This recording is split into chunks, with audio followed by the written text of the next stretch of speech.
শীতের মরশুমে দুর্দান্ত সুস্বাদু কেক যদি বাড়িতেই বানিয়ে নেওয়া যায় তার থেকে ভালো কিন্তু আর কিছুই হয় না।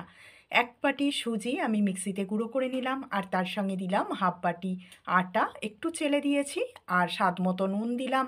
১ বাটি দিলাম মিছরির গুঁড়ো আর হাফ বাটি দিলাম গুঁড়ো দুধ। সব কিছু মিশিয়ে নেওয়ার পর এবারে ১ বাটি মাপে দুধ নিয়েছি, নিয়ে এটাকে মিশিয়ে রেখে দিলাম। ১০ মিনিট রেস্টে রেখেছিলাম। সুজিটা খুব ভালোভাবে ভিজে গেছে। আরও হাফ বাটির মতন দুধ দিয়ে দিলাম, আর দিলাম ২ চামচ মেল্টেড বাটার, আর দিলাম ১ চামচ ভ্যানিলা এসেন্স, ১ চামচ বেকিং পাউডার, হাফ চামচেরও কম বেকিং সোডা, একটু জল দিয়ে দিলাম, দিয়ে ভালো করে মিশিয়ে নিলাম। এবার কোকো পাউডার দিলাম ২ চামচ, দিয়ে ভালো করে মিশিয়ে নিয়েছি। ড্রাই ফ্রুটগুলো ময়দায় কোট করে দিয়ে দেবো।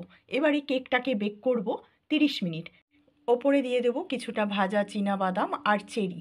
এবারে কেকটাকে বার করে দেখাবো কেকটা কতটা নরম আর জালিদার হয়েছে। ভিডিও ভালো লাগলে প্লিজ একটা লাইক করবেন।